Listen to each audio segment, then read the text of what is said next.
Good morning sa inyong lahat mga kabutingting. Bago ako mag-umpisa sa aking gagawin ngayon, ako muna'y magpapasalamat sa lahat ng nag-subscribe sa YouTube channel ko, nag-like, share, and comment. So, thank you sa inyong lahat guys. God bless you all. So, ang gagawin ko ngayon mga kabutingting ay magtatanim ako ng pinya sa paligid ng aking bahay kubo. So, let's go, samahan niyo ako. So ngayon guys, ang gagawin kong pagtatanim ng pinya ay apat na layer lang ang aking gagawing pagtatanim ng pinya. So yung papunta rito guys, din papunta roon at saka dito sa kanan ko papunta naman doon. So yun ang ating gagawin guys.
Ayun guys, ang pinya guys, hindi lang pala ang bunga ang may benefits guys na ating makakain. So ito guys, oh, yung nalaglag guys yan. Ito yan guys, yung pinaka ubod niya guys. Pwede rin palang kainin. Hmm.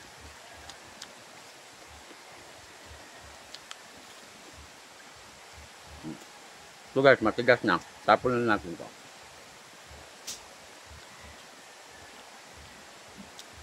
Mamaya guys, kung ipapakita ko sa inyo yung mga dati kong pinag-harbisan ng pinag-harbisan ko ng pinya. Yung puno guys, binubunot ko at hindi ko tinatapon. Inilagay ko sa pinakagilid ng bakod para siyempre mabubuhay uli yon, magkaroon ng sanga, masuloy ng bago. So mamumunga rin yon at depensa na rin sa depensa na rin yon sa bakod guys. Kaya yun, hindi ako nagtatapon ng mga yung pinagharbisan ko ng pinya, yung puno. So ipapakita ko sa inyo mamaya-maya ng konti pagkatapos kong magtanim guys. Ito nga pala guys, ang masasabi ko lang guys, kapag may lupa tayo guys, gaano man yan kalaki, gaano man yan kalawak, gaano kaliit, basta masigasig lang tayo guys na iforso natin sa ating sarili na taniman mo kung like for example itong pinya na tinanim ko. So pagdating ng panahon guys, meron tayong mapipitas o maaani. Yan, yun lang ang masasabi ko guys. Sipag lang at tiyaga, hindi lang natin mamalayan pagdating ng panahon na once na namunga na. So mukhang sa sarili ko guys, pag namunga na, happy na ako guys dahil yung sa pinaghirapan ko, makakapitas ako. So mapakinabangan ko yung aking mga itinanim. So yun lang ang mapapayo ko sa inyo guys. Sana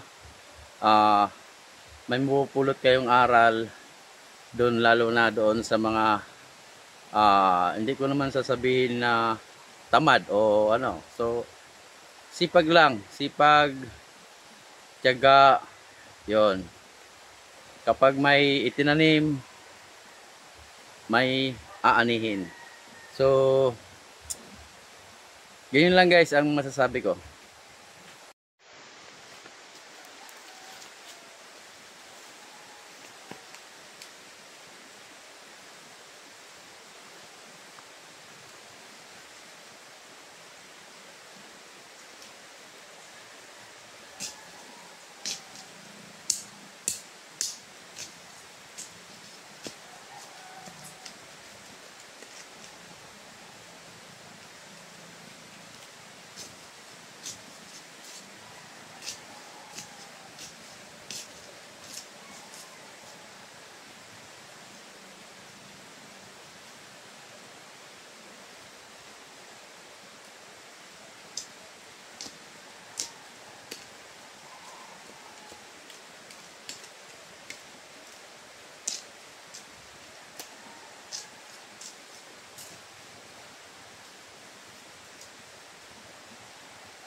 So ito na ngayon guys, tapos na tayo magtanim ng ating pinya. So yung sinasabi ko kanina na pag ganyan, apat na layer o tatlo o apat guys na layer, isa, dalawa, tatlo, apat hanggang doon sa may bakod. Pag ganyan, pag ganon, at saka pag ganon, letter U yan guys. So ipapakita ko sa inyo guys yung mga nakatanim guys. So ayan mga kabutingting, yan guys yung ating naitanim. Yan, yung medyo, yung iba malalaki na, yung iba maliliit. Yung pinakasanga ng ating pinya, yan. Saka yung sa bakod guys, yan o. Yung malalaki guys, yan doon, nilalagay natin sa bakod. Para protection din.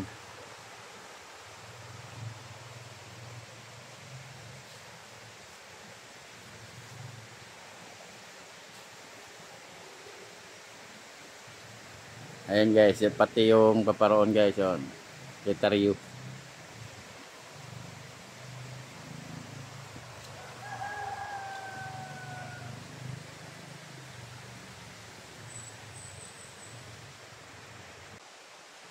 Okay guys, natapos na tayo magtanim ng ating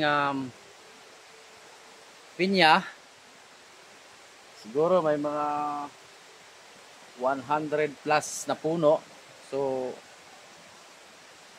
salamat sa inyong panonood at please like, share, comment, and ulitin ko sa mga hindi pa nakapag-subscribe, please subscribe my YouTube channel Paluhod TV. Ingat din kayo lahat guys sa inyong araw-araw na mga gawain. So nagpapasalamat sa itaas guys, sa ating Panginoong Diyos na naka-accomplish tayo ng pagtatanim ng pinya. Ito guys, base lang dun sa aking gustong itanim. So bahala na kayo sa akin.